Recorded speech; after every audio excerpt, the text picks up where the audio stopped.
જય શ્રી કૃષ્ણ, જય માતાજી મિત્રો। ગયા વિડીયોમાં આપણે અધ્યાય 9મો અને તેની પાવનકારી કથાનું શ્રવણ કર્યું હતું અને આજે આપણે પુરુષોત્તમ માસ મહાત્મય અધ્યાય 10મો કે જેનું નામ છે દુર્વાસા ઋષિ અને મેઘાવતીનો સંવાદ અને પુરુષોત્તમ માસની પાવનકારી કથા કે જેનું નામ છે ગંગા સ્નાનની કથા આપણે શ્રવણ કરીએ। અધ્યાય 10મો। સૂત પુરાણી બોલ્યા, હે મુનિ શ્રેષ્ઠો, નારદજીના પૂછવાથી ભગવાન નારાયણે જે જણાવ્યું હતું તે તમને હું કહું છું, તે તમે સાંભળો। મુનિ દુર્વાસાએ મેઘાવતીનું દુઃખ સાંભળી તેને દૂર કરવાના ઉપાય તરીકે કહ્યું, આજથી 3જે મહિને પુરુષોત્તમ માસ આવે છે। આ માસમાં કોઈ વ્યક્તિ તીર્થ સ્થાનમાં સ્નાન કરે તો બ્રહ્મ હત્યામાંથી પણ મુક્ત બને છે। બીજા બધા મહિના, પખવાડિયા કે પર્વો આની તુલનામાં આવી શકે તેમ નથી। તેથી તો આ માસનું વ્રત, પૂજન, દાન વગેરે કરજે। હું પણ પુરુષોત્તમ માસ સેવું છું। પોતાનો એક દાખલો આપતા મુનિ દુર્વાસા બોલ્યા, એક વખત અમરીશ રાજાને બાળી નાખવા મેં કૃત્યા છોડી હતી। તે વેળા શ્રી હરિએ તેમનું સુદર્શન ચક્ર મારી ઉપર છોડ્યું હતું, પણ પુરુષોત્તમ માસના સેવનના લીધે હું તેમાંથી ઉગરી ગયો હતો। એટલે મારી તો તને એ સલાહ છે કે તું પુરુષોત્તમ માસનું સેવન કર। દુર્વાસા મુનિના આ વચનો દુર્ભાગ્યવશ મેઘાવતીને ન ગમ્યા। તેણે કહ્યું, હે મહામુનિ, બીજા મહિનાઓને હલકા કેમ ગણો છો? ઉપરાંત પૃથ્વી પર સૂર્ય, શંકર, ગણપતિ, જગદંબા આદિ દેવદેવીઓ મન વાંછિત ફળ આપનાર છે। હું તો શ્રી રામ અને શંકર ભગવાનને શ્રેષ્ઠ માનું છું। હું રાત દિવસ તેમનું ધ્યાન ધરું છું। એ મારા દુઃખો નહીં કાપે? આપ પુરુષોત્તમ માસના આટલા બધા વખાણ કેમ કરો છો? મેઘાવતીના આ વચનો સાંભળીને દુર્વાસા મુનિ ક્રોધથી લાલચોળ થઈ ગયા, છતાં પોતાના મિત્રની અનાથ પુત્રીને તેમણે શાપ ન આપ્યો। તેમણે વિચાર કર્યો કે આ બાળક બુદ્ધિ છે, તેને પુરુષોત્તમ માસના પ્રભાવની ખબર નથી, વળી તે શોકમાં ડૂબેલી છે, એટલે તે મારા શાપને સહન કરી શકશે નહીં। તેમણે દયા લાવી કહ્યું, હે ભાગ્યહીન છોકરી, તું મારા મિત્રની પુત્રી છે। તું આ સારાસાર સમજી શકતી નથી, તેનું મને દુઃખ છે। તે પુરુષોત્તમ માસનો અનાદર કર્યો છે, તે ઠીક નથી કર્યું। હું તો બદ્રિકાશ્રમ જાઉં છું, તારું કલ્યાણ થાઓ, પણ શુભ કે અશુભ જે થવાનું હોય છે તેને કોઈ પણ ટાળી શકતું નથી। દુર્વાસા મુનિ તો જતા રહ્યા। પછી પુરુષોત્તમ માસનું અપમાન કરવાને કારણે તે મુનિ કન્યા ઝાંખી પડી ગઈ। લાંબો સમય વિચાર કર્યા પછી તેણે ભગવાન શંકરનું આરાધન શરૂ કર્યું, કેમ કે તે માનતી હતી કે ભગવાન શંકર તત્કાળ ફળ આપનાર છે। અહીં પુરુષોત્તમ મહાત્મયનો મુનિ દુર્વાસા અને મેઘાવતી સંવાદ નામનો 10મો અધ્યાય પૂર્ણ થાય છે। હવે આપણે પુરુષોત્તમ માસની પાવનકારી કથાનું શ્રવણ કરીએ। ગંગા સ્નાનની કથા। એક ગામ હતું, તેમાં બ્રાહ્મણ પોતાના દીકરા સાથે રહે। દીકરો મોટો થતાં બ્રાહ્મણે તેને પરણાવ્યો। તેની વહુ આવી એટલે બ્રાહ્મણે દેવદર્શન, પૂજાપાઠ અને કર્મકાંડમાં ધ્યાન આપ્યું। કર્મકાંડને કારણે બ્રાહ્મણ પાસે 2 પૈસાની મૂડી થઈ હતી। તે જરૂરિયાતવાળા ખેડૂતને પૈસા ધીરતો। ખેડૂત પાક પાકતા તે વેચીને બ્રાહ્મણને વ્યાજ સાથે મૂડી પરત કરતા। બ્રાહ્મણ એક દિવસ કર્મકાંડનું કાર્ય પતાવી ઘેર આવ્યો ત્યારે દીકરાની વહુએ રસોઈ તૈયાર રાખી ન હતી। આથી બ્રાહ્મણે દીકરાની વહુને ઠપકો આપ્યો। વહુ જરા મિજાજવાળી હતી, તેણે તો કોઈને કહ્યા વગર પિયર ચાલતી પકડી। બ્રાહ્મણનો દીકરો ઘરે આવ્યો ત્યારે પિતા પાસેથી બધી વિગત જાણવા મળી। તેને પણ થયું કે ભલે ગઈ તેના પિયર, 4 દિવસ રહીને તે તેની મેળે અહીં આવી જશે। એમ કરતાં પુરુષોત્તમ માસ નજીક આવ્યો। બ્રાહ્મણે તેના દીકરાને કહ્યું, દીકરા, 2 દિવસ પછી પુરુષોત્તમ માસ ચાલુ થાય છે। હું દર વખતે પુરુષોત્તમ માસનું વ્રત કરું છું। તારી માં હતી એટલે મને કંઈ વાંધો આવતો ન હતો। હવે તારી માં નથી, આ વખતે મારે વ્રત હશે, નદીએ કથા વાર્તા કહેવા રોકાવું પડશે। કર્મકાંડનું કામ પણ ચાલુ રહેશે, એટલે એકટાણું ભોજન બનાવવાની તકલીફ રહેશે। તું તારી પત્નીને તેના પિયરથી તેડી લાવ, જેથી તે ઘરનું કામકાજ સંભાળશે, તો હું શાંતિથી પુરુષોત્તમ માસનું વ્રત અને ભક્તિ કરી શકીશ। દીકરો તો તૈયાર થઈને સાસરે નીકળ્યો। રસ્તામાં એક ખેતર આવ્યું। ખેતરમાં સરસ મજાનો પાક થયો હતો। સરસ મજાના પાકને જોઈને તેનું દિલ ઠર્યું।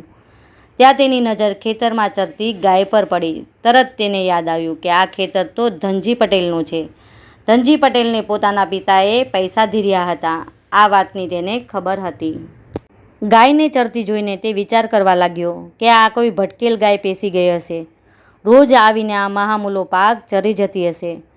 જો આ રીતે આવા હરાયા ઢોર ઊભો પાક ચરી જાય પછી ખેડૂત ખાય શું અને પૈસા ક્યાંથી ભરે?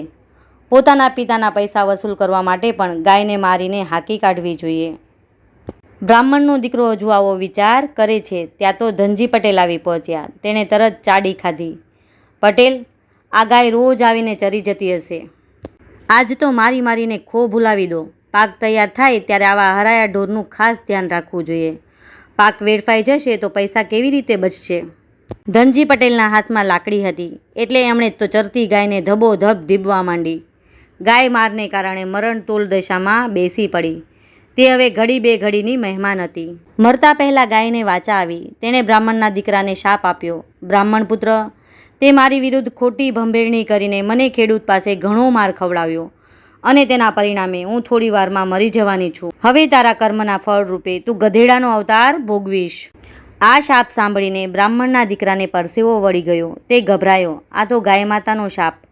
કોઈ કાળે મિથ્યા ન જાય. તે તો ગાયના ચરણોમાં ઢળી પડ્યો ને કરગરવા લાગ્યો. હે ગાય માતા, મારાથી અક્ષમ્ય અપરાધ થયો છે. મને ક્ષમા કરો. મારા પાપની સજા હું ભોગવવા તૈયાર છું, પણ આ શાપમાંથી હું ક્યારે અને કઈ રીતે મુક્ત થઈશ એટલું તો કહેતા જાઓ. ગાય બોલી, તું તારે સાસરે જઈશ ત્યાં તું ગધેડો બની જઈશ. હવે તારી વહુ તને ગધેડાના સ્વરૂપમાં અહીં લાવીને પુરુષોત્તમ માસની શરૂઆતથી માંડી છેલ્લા દિવસ સુધી રોજ સવારના ગંગા નદીમાં સ્નાન કરાવે, પોતે સ્નાન કરે અને તને ખવડાવીને એકટાણું કરે તો તેના પુણ્ય પ્રભાવે તું ગધેડામાંથી પાછો અસલ સ્વરૂપમાં આવી જઈશ. આટલું કહ્યા પછી ગાય તો મરી ગઈ. બ્રાહ્મણ પુત્ર ભાંગેલા પગે સાસરે ગયો. તેને ઢીલા જોઈને સાસરી પક્ષવાળા રાજી થયા. તેઓએ માન્યું કે હવે કેવા ઢીલા થઈને તેડવા આવ્યા છે. બ્રાહ્મણ પુત્રએ ગાયના બનાવની બધી વાત પોતાની પત્નીને કરી. તેનો શાપ અને તે શાપમાંથી મુક્ત કેમ થવાય તેનો ઉકેલ બધું જણાવ્યું. પછી તે તરત જ ગધેડો થઈ ગયો. બહુ ધર્મનિષ્ઠ હતી. એ ગધેડાને લઈને સાસરે આવી. પુરુષોત્તમ માસ શરૂ થતાં તે રોજ સવારે ગધેડાને લઈને ગંગા નદીમાં સ્નાન કરાવે, પછી પોતે સ્નાન કરી વાર્તા સાંભળે, ગધેડાને ખવડાવીને ખાય. લોકો આ બધું જોઈને ઠઠ્ઠા મસ્કરી કરે, પણ વહુ તો એ ભલી અને એનું વ્રત ભલું. આવી રીતે રોજ વહુ ગધેડાને લઈને નદીએ જાય, તેને નવડાવે, પોતે નાહી લે. આ વાત ત્યાંના રાજાને કાને ગઈ. રાજાએ સિપાઈઓ મારફતે ગધેડાને પકડી મંગાવ્યો. વહુ તો રડતી રડતી રાજા પાસે તેના મહેલે ગઈ. રાજા ઝરૂખામાં ઊભા હતા. બહાર ગધેડો બાંધેલો હતો. વહુ તો ગધેડા પાસે ગઈ અને તેના શરીર ઉપર હાથ ફેરવવા લાગી. પછી રાજાને ઉદ્દેશીને કહ્યું, મહારાજ, મારો ગધેડો મને પાછો આપો. તેને નવરાવી તેમજ ખવડાવી પછી મારે જમવાનું નિયમ છે. રાજા કહે, તું નદીએ જઈ ગધેડાને નવડાવે તેથી ગંગા નદીનું પાણી ખરાબ થઈ જાય છે. ગંગા નદીમાં બધા જ લોકો નહાય છે. આ પુરુષોત્તમ માસ છે એટલે નાહનારની સંખ્યા અધિક છે. તેમાં તું આ ગધેડાને નવડાવે તે યોગ્ય નથી. વહુ બોલી, હે મહારાજ, મારો આ ગધેડો સામાન્ય ગધેડો નથી પણ દેવતાઈ છે. તેનું સાચું સ્વરૂપ જોવું હોય તો પુરુષોત્તમ માસ પૂરો થાય ત્યારે તમે મારે ઘેર આવજો. રાજાના દિલમાં દયા આવી. તેમણે ગધેડો વહુને સોંપી દીધો. નિત્ય નિયમ મુજબ વહુએ ગધેડાને નવડાવી ખવડાવીને પુરુષોત્તમ માસ પૂરો કર્યો. હવે તે ગાય માતાના શાપમાંથી મુક્ત થવાની તૈયારીમાં હતો. વહુએ ગંગાજળનો લોટો ભરી લાવી ગધેડા પાસે ઊભા રહી પ્રાર્થના કરવા લાગી. હે પુરુષોત્તમ ભગવાન, જો મેં આખો મહિનો પૂરેપૂરી શ્રદ્ધાથી તમારું વ્રત કર્યું હોય તો ગાય માતાના શાપમાંથી મારા પતિને મુક્ત કરી અસલ સ્વરૂપ પાછું આપો. આટલું કહી તેણે 3 વાર જળ તેના ઉપર છાંટ્યું, જેથી તેનો પતિ અસલ સ્વરૂપમાં આવી ગયો. બીજા દિવસે રાજા રાણી વહુને ઘેર આવ્યા. તેમણે આજુબાજુ નજર કરી તો વહુ કોઈ યુવાન સાથે વાતો કરી રહી હતી. વહુની નજર રાજા રાણી ઉપર પડતા તે તરત જ ઊભી થઈ રાજા રાણી પાસે જઈને નમન કરવા લાગી. પછી પોતાના પતિને પણ રાજા રાણીને નમન કરવા કહ્યું. છેવટે વહુએ બધી વાત કરી. પુરુષોત્તમ માસના વ્રત સ્નાનનો આવો અલૌકિક મહિમા જાણી રાજા રાણીએ પણ આ જીવન પુરુષોત્તમ વ્રત રાખવાનો સંકલ્પ કર્યો. ગામ લોકોને પણ આ પ્રસંગ પછી પુરુષોત્તમ માસના વ્રત અંગે વધુ આસ્થા અને શ્રદ્ધા બેઠી. ગંગા જળ સમ જળ નહીં, જે પાપ બધાના ધોય, પતિતને પાવન કરે જે સ્નાન કરતા હોય. બોલો પુરુષોત્તમ ભગવાનની જય. જો મિત્રો તમને મારો આ વિડીયો પસંદ આવ્યો હોય તો મારી ચેનલને સબસ્ક્રાઈબ કરો, વિડીયોને લાઇક કરો અને તમારા મિત્રો સાથે શેર કરો અને કમેન્ટમાં જય પુરુષોત્તમ ભગવાન લખવાનું ચૂકશો નહીં. ફરી મળીશું પુરુષોત્તમ માસ મહાત્મય અધ્યાય 11મો અને તેની પાવનકારી કથા સાથે.